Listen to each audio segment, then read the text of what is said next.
Hey Reddit, my name is Chris. I'm 36. I live in Austin, Texas, working as a lead engineer for a large construction company. We build commercial real estate, warehouses, office centers, sometimes small shopping malls. My wife, Stacy, is 34. We met in 2015 at a country music concert. She was wearing denim shorts and big hoop earrings. She seemed like the liveliest woman in the world. We dated for 2 years, got married in 2017. In 2019, our daughter Maddie was born. She's 5 now. Stacy is a co-founder of a small marketing agency called Vector Marketing Solutions. Really, it's just her childhood friend Carla, and one guy who does websites. The agency brings in about $80K a year net, not bad for Austin, but significantly less than my $210,000. Our marriage wasn't perfect, but I thought we were happy. We had fights about money. Stacy liked expensive bags and restaurants. I grew up in a family where my dad worked 2 jobs and my mom stayed home with 3 kids. I'm used to counting pennies. We compromised. I allowed her 1 luxury vacation a year. She tried to spend less on a new iPhone every season. The first red flag came in February 2023. Stacy said she and Carla were having a strategy session in Houston for 3 days. 2 nights in a hotel. I said okay. She came back tan. You don't get a tan in Houston in February. I asked, were you outside? She said, the hotel had an indoor pool with a glass roof. Fine. Logical. I didn't dig. In March, she started going to the gym at 6 a.m. Normally she hated waking up before 9. I asked what was up. She said, Carla and I signed up for group training, it's fun. Carla weighed about 200 pounds and had never set foot in a gym in her life. But again, I work, I don't have time for paranoia. In April, I noticed she started checking her phone more often. Sitting on the couch, Maddie next to her, Stacy smiling at the screen. I asked, what's funny? She said, cat memes. She'd never had notifications enabled on her phone. She turned them off when we went to bed. I thought, that's weird. But nothing more. The real explosion happened on May 19th. I had a tough project, a warehouse for Amazon near San Antonio. I was gone for 4 days. Came home Saturday morning, 2 hours earlier than planned. The road was empty, I was doing 80 miles per hour. Walk into the house. Silence. Maddie was at my mom's for the weekend, as agreed. I hear the shower. I think, oh, Stacy's freshening up. Drop my bag, go to the kitchen. 2 coffee mugs on the table. One is her favorite, with "Boss" written on it. The second is plain white. Next to the white mug, on the saucer, a man's watch. Not mine. Mine are in the bedroom on the nightstand. The watch was heavy, black, a chronograph. Breitling. I know that brand because my boss wears one. They cost between $5,000 and $10,000. I didn't go to the shower. I didn't yell. I took a photo of the watch on my phone. Then I quietly left the house, got in my car, and drove to a Target parking lot on the other side of town. I sat there for an hour and a half. I didn't cry. I had this strange calm. Like my brain shut off emotions and switched to data collection mode. I called Stacy. She picked up after the 3rd ring. Hey, honey, her voice was steady, a little raspy. How was San Antonio? Good. Are you alone? Of course I'm alone. Maddie's at your mom's. I've been cleaning, listening to a podcast. Got it. I'll be delayed another couple hours, need to finish a report. Okay, I'll be waiting. I hung up. Then I drove to an electronics store, bought 3 cheap GPS trackers and 2 voice-activated recorders. Spent $240. Got home at 2 p.m. The watch was gone. The white mug was in the dishwasher. The place smelled of someone else's cologne, something woody, with pepper. Stacy was sitting in her bathrobe watching Netflix. She kissed me on the cheek. I almost recoiled, but held it together. That night, when she fell asleep, I stuck 1 tracker under the rear bumper of her Hyundai Palisade. A second under the seat. I shoved the recorder in the glove compartment, wrapped in foam so it wouldn't rattle. I knew this was illegal in Texas without the other party's consent. I didn't care. The first 3 days, nothing happened. Stacy drove her usual route. Home, office, grocery store, home. But on Thursday, May 25th, the tracker showed at 7:30 p.m. she didn't go home. She went to an apartment complex called the Hudson in downtown Austin. Fancy area, penthouses, Lakeview. She was there for 2 hours. The recorder picked up conversation. but the quality was terrible because of engine noise. I caught fragments. Told Carla that Chris doesn't suspect anything. When are you going to leave her? Logan, don't push. The name was Logan. I remembered it. The next week I hired a private investigator. Not some internet guy, but a former cop who worked for law firms. His name was Roy. Blonde, quiet, with a forgettable face. Roy cost $5,000 for the full package: surveillance, photos, video, background checks. A week later, Roy brought me an envelope as thick as my finger. Here's what he found. The lover's name was Logan Whitfield, 38 years old. Owner of a coffee shop chain called Brewlab in Austin and San Antonio. 3 locations. Looks like a GQ model. Black hair, gray eyes, a jaw that could cut steel. Divorced. Ex-wife lives in Colorado and gets alimony. No kids. Stacy met Logan through Carla. Yes, that Carla, her friend and business partner. Carla was handling social media for one of his shops. She brought Stacy to a private tasting in February. And according to a waitress Roy interviewed, they left together to a back room and didn't come out for 40 minutes. But that wasn't the most interesting part. Roy ran Logan through the databases. Turns out Logan Whitfield isn't his real name. His real name is Logan Armstrong. And he changed it in 2010 when he moved from Houston to Austin. Why does that matter? Because Armstrong is my mother's maiden name. I called my mom. The conversation was heavy. Mom, did you have a brother? Long silence. I did, Chris. A younger brother, Tommy. Your uncle. We haven't spoken since 1987. Did he have a son? Even longer silence. Yes, Logan. Born in 1985. Tommy left his mother when the boy was 2. She remarried some Whitfield, adopted Logan, gave him her surname. I haven't seen him since. Why? Mom, Logan is sleeping with my wife. The phone fell out of her hands. I heard a thud, then rustling, then my mom's voice. You're joking, Chris. You can't joke about things like this. Not joking. We talked for an hour. Mom told me her brother Tommy was a drug addict, did time for theft, then disappeared. She tried to find Logan on social media, but he'd changed his info. She gave up, and now it turns out my own cousin, whom I'd never met, was screwing my wife. Sounds like a cheap soap opera, right? I didn't believe it myself until I saw the photos Roy took. In them, Stacy and Logan are kissing outside his coffee shop. Holding hands in the park. Him entering the Hudson, her following. Date stamp. May 28, 9:15 p.m. I could have just filed for divorce. Hired a lawyer, cited infidelity, asked for child support. But in Texas, courts don't punish cheating financially. It's a no-fault state. Stacy would get half of our house, which I bought before marriage, but she put $40,000 into renovations, so yes, half of my savings. About $110,000, and child support for Maddie. Plus possibly alimony for her, because I earn more. I would have lost everything I built over 15 years. And she would have gone to Logan, to his penthouse, and lived easy. That didn't work for me. I decided to act like an engineer. Break the problem into components and destroy them one by one. Component 1. Stacy and her business. Component 2. Logan and his coffee shops. Component 3. Carla, who knew everything and covered for them. Component 4. The legal documents that would let me keep my assets. I sat down at my laptop and started working. First, I hired a divorce lawyer. Not some cheap guy, but a top-tier attorney from McKinney & Wright, who specialized in complex financial divorces with corporate assets. His name was Garrett. Garrett cost $800 an hour. I paid him $10,000 up front from a hidden safe Stacy didn't know about. Garrett said, Chris, if you can prove she transferred marital funds to her lover or his business, that's dissipation of assets. Then you can demand compensation from her share. If you prove she planned the divorce and hid assets, that's criminal. But you need documents. I said, there will be documents. Second, I bought a bigger listening device. Not a recorder, but a real GSM bug that transmitted live audio to my phone. Cost $400 on an online marketplace I won't name. I hid it in the ventilation system of her office. Yes, illegal. I didn't care. Third, I got in touch with Logan's ex-wife. Her name was Bianca. She lived in Boulder, Colorado.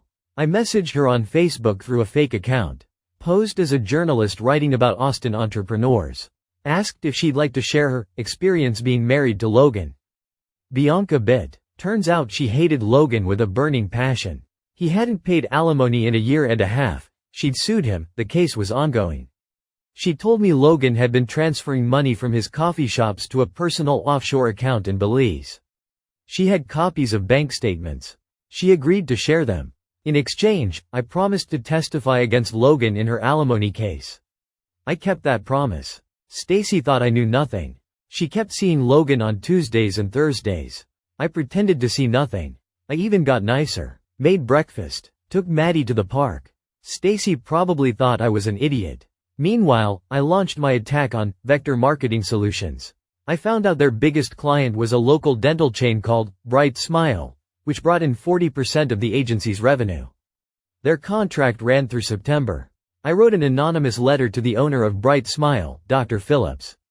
Sent it from a temporary email through a VPN. The letter said, "Dear Dr. Phillips, I am a former employee of Vector Marketing Solutions. I want to inform you that your money is going to fund the personal entertainment of the owners. Specifically, one of the partners, Carla Mendoza, has been using your campaign budget to pay off her credit cards." Attached are documents. The documents were fabricated. I know it's wrong, but I took real client invoices, changed a few numbers in Photoshop, and created proof of transfers to Carla's personal card. It wouldn't hold up in court, but it was enough to scare Dr. Phillips. The next day, I overheard Stacy and Carla arguing in the office. The bug transmitted crystal clear audio. "Carla, God damn it, Dr. Phillips is canceling the contract. He says we were stealing from him. I didn't steal. It's fake. I don't care if it's fake or not. He's leaving. That's $40,000 a month, Carla. 40,000. What are we going to tell the other clients when they find out? We'll say it's competitor slander. We don't have competitors. Are we the only marketing agency in Austin that charges $15,000 for a website package?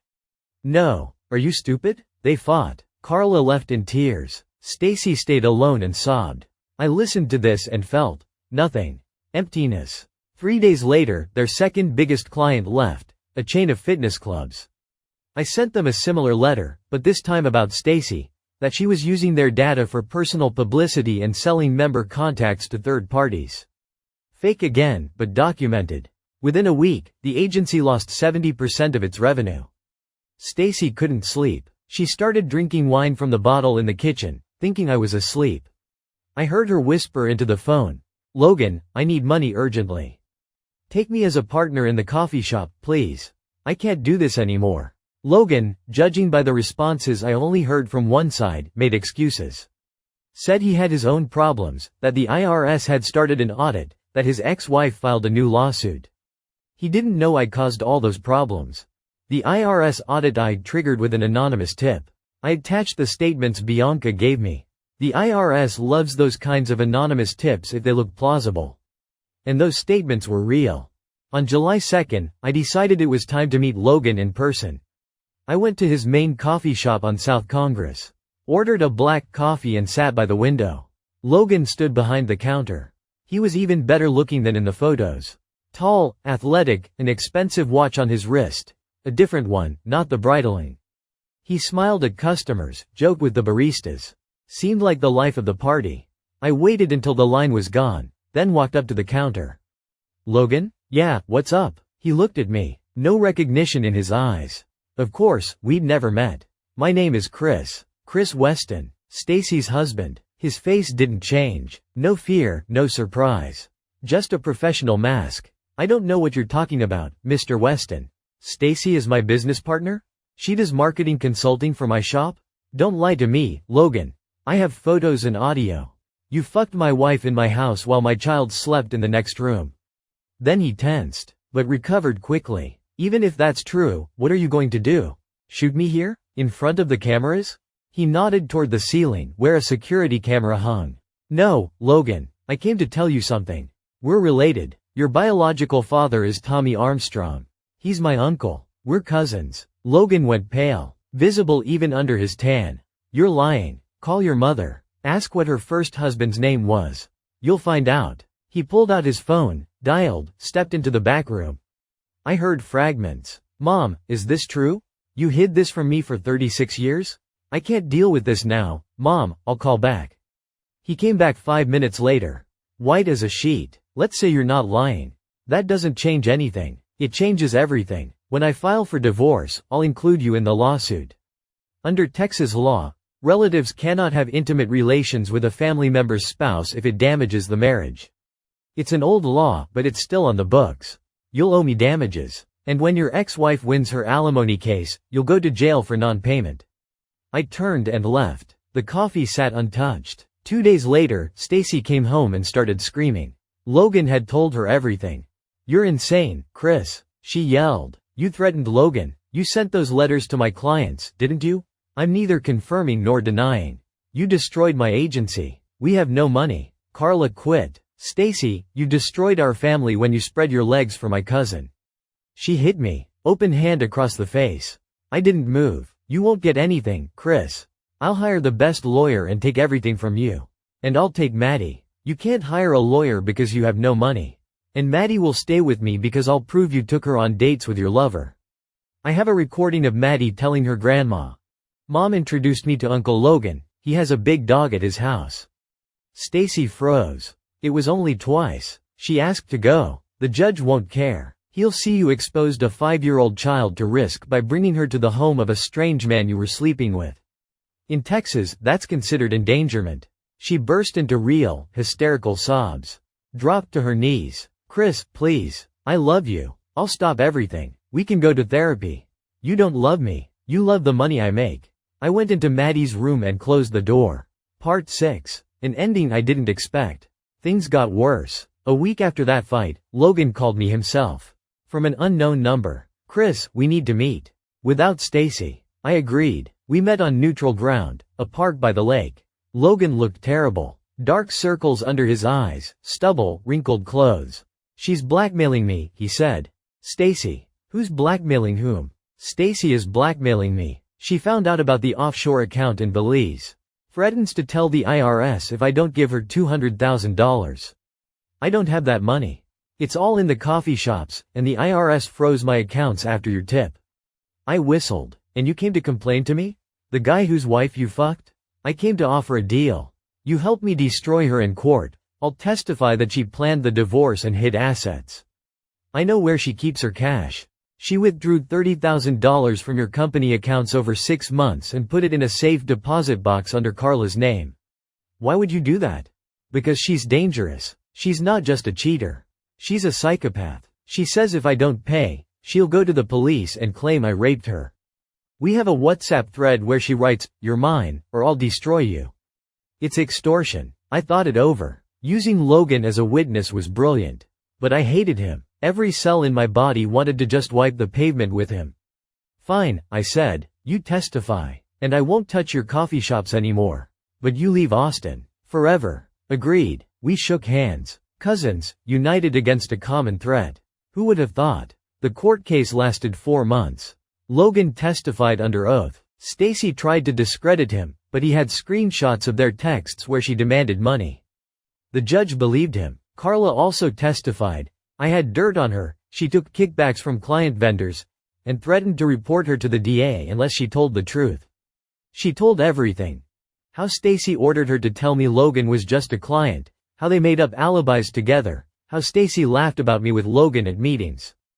In the end, the court decision was, the house stays with me, but I pay Stacy $45,000 for the renovations, instead of half the market value, $260,000. My savings, $210,000, remain fully mine, because Stacy didn't contribute to growing them and hid her own income. Maddie stays with me. Stacy gets supervised visitation every other weekend, because of the Logan incident. No alimony from Stacy to me, since I earn more. No alimony from me to Stacy, since she's capable of working. Additionally, Stacy was ordered to pay me $12,000 for financial harm from hiding assets. She paid from her safe deposit box. Logan moved to Idaho, sold the coffee shops to a new owner. The IRS released the freeze, but he still lost a fortune on lawyers. Stacy now lives in a cheap apartment in a bad part of town, works as a store manager at a clothing shop. She sees Maddie every 2 weeks, and Maddie doesn't want to go.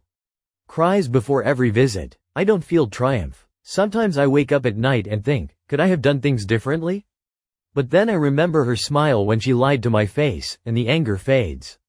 Bianca, Logan's ex-wife, flew to Austin for her alimony case. We met, had coffee. She's funny, smart, works as an IT recruiter. We started dating 3 months ago.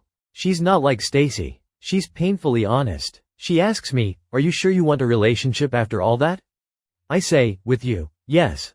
Logan calls sometimes. We're not friends. We're not even really family. But we're tied by this story. He apologized for Stacy. Said, she hunted me, not the other way around. You won't believe me, but it's true. I don't believe him, but I don't care anymore. Carla moved to California, works at some startup. I heard she sees a therapist every weekend. Guess guilt does exist after all. Maddie asks now, Dad, where's Mom? I say, Mom is sick. She can't live with us because she needs treatment. It's not a lie. A moral sickness is still a sickness. Maddie and I live in the same house. I rearranged the furniture, painted her room pink. Every morning I make her pancakes and take her to preschool. At night we read books about raccoons. Bianca comes over on weekends. She and Maddie have become friends, they draw, play board games. I watch them and think, maybe life after betrayal is possible after all. But the scars remain. I still can't look at white coffee mugs. And I hate the smell of woody cologne.